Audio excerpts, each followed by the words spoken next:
Lise tenait à commencer aujourd'hui. Tout à fait. Je voulais te lancer un défi, mon cher Stéphane. Un défi, peut-être un petit changement. Je ne sais pas trop. Je voulais... Juste avant que tu continues, Oui. elle ne voulait rien me dire avant. Donc, je sais pas du tout où elle s'en va. Et ce n'est pas un piège, là. Je ne te ferai pas ça. Oh. Mais je sais que tu t'en sors des pièges comme rien. Je suis capable de m'en créer moi-même. Je suis capable. La dernière fois, Stéphane, dans une de nos dernières capsules, tu as mentionné une phrase qui m'a vraiment fascinée et j'aimerais vraiment y revenir et te permettre d'élaborer sur cette fameuse phrase qui est: on fait les choses pour soi en premier.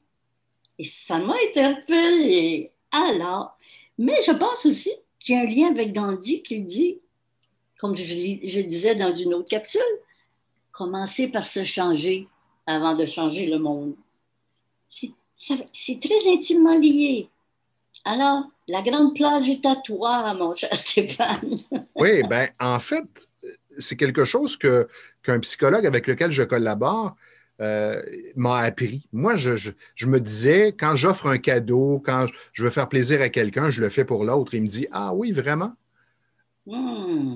Et là, en travaillant, en échangeant là-dessus, j'ai réalisé qu'on le fait d'abord pour soi. Et même, bon, moi, j'ai beaucoup travaillé dans ma vie, 6-7 jours semaine, et jusqu'à tout récemment. Là, j'ai pris une décision importante dans ma vie, c'est-à-dire de ralentir mes activités, choisir mes clients.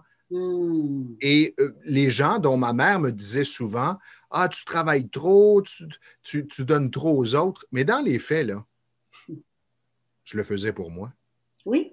Parce que je me sentais utile. Je me sens utile quand je travaille avec quelqu'un. Je sens que j'apporte quelque chose. Donc, je réalise que Gilbert, le psy en question, avait raison. Mais à la fois, Stéphane, je pense que d'en devenir conscient est encore mieux. Si inconsciemment, on pense qu'on est ici seulement pour les autres et non pour soi, je pense que c'est nécessaire d'en devenir conscient, de se regarder. Est-ce que je pense à moi en premier et je peux partager par la suite, contribuer, apporter, ou je suis tout à fait juste pour les autres et rien pour moi? Oui, mais pour faire un lien avec notre capsule précédente sur le changement, c'est tout un changement. Et je le partage en toute ouverture. Moi, je ne me posais pas de questions, je travaillais. Là, maintenant, je veux moins travailler et je me pose plein de questions. Qu'est-ce que je vais faire? Qu'est-ce que je vais devenir? Quels seront mes loisirs, mes champs d'intérêt? Et ça crée vraiment un inconfort. Oui, absolument. Et c'est drôle, ça me fait penser aussi, Stéphane, que de fonctionner de cette façon peut vraiment bien préparer une personne à la retraite. Hein? C'est une transition. Oui. Puis, et retraite, ça veut dire quoi? Longtemps, on a pensé que la retraite, c'est arrivé à 65 ans, je cesse de travailler.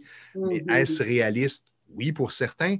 Mais en même temps, l'humain a besoin de se sentir utile, a besoin de réaliser, d'avoir des objectifs. Donc, on peut continuer à travailler comme autant qu'on le veut, peu importe l'âge qu'on a, mais faire des choix différents. Oui. Et pour faire des choix différents, il faut être vraiment conscient de ce que nous voulons et passer à l'action pour faire en sorte qu'on va pouvoir réaliser ce que nous voulons, ce que nous désirons, plutôt que de se laisser aller avec « mais je vais voir ce que la vie va se présenter ».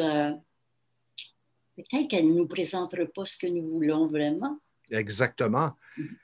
Donc, prendre un recul, la prochaine fois que vous allez faire quelque chose, donner quelque chose à quelqu'un et observer pour qui vous le faites. Intéressant, Stéphane. Ça me fait penser que moi, très souvent, quand j'offre un cadeau, je pense que c'est souvent quelque chose que j'aimerais m'offrir et que je ne m'offre pas nécessairement. Et la satisfaction de le donner à quelqu'un aussi. Oui. Parce que lorsque tu donnes à quelqu'un et que pour cette personne, c'est une surprise et c'est un très, très beau cadeau de voir sa réaction, ça nous remplit de joie. Exactement. Ça nous permet de nous sentir bien. Oui. Donc, gagnant-gagnant, n'est-ce pas? Exactement. Alors, toutes ces réflexions vont vous amener à mieux vous connaître. Oui. Pour ensuite faire les choix dont on parle régulièrement. Quel changement je veux installer dans ma vie? Est-ce que je décide de rester comme ça ou je veux le faire, ce changement-là? Est-ce que c'est correct pour moi d'agir comme j'agis ou j'aimerais changer mon comportement ou ma façon de penser? Exactement. C'est de prendre la décision consciemment que je n'ai pas le goût de changer. Je suis bien où je suis, mais je le fais consciemment. Et je reste comme ceci. Je n'ai pas besoin de changer, moi. Alors, ce n'est pas dit que chaque auditeur, chaque auditrice et que nous deux devons absolument trouver des choses à changer. Ça peut être à l'inverse, de prendre conscience qu'il y a beaucoup de choses que l'on aime, des passions, des choses qu'on voudrait contribuer et de dire « je continue à le faire ». C'est toujours de ramener à un niveau conscient nos décisions.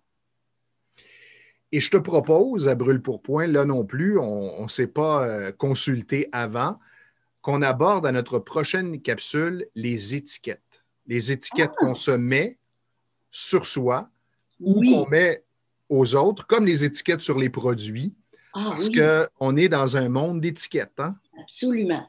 Oui, j'aime ça, Stéphane. C'est notre prochain rendez-vous. Yes. Merci.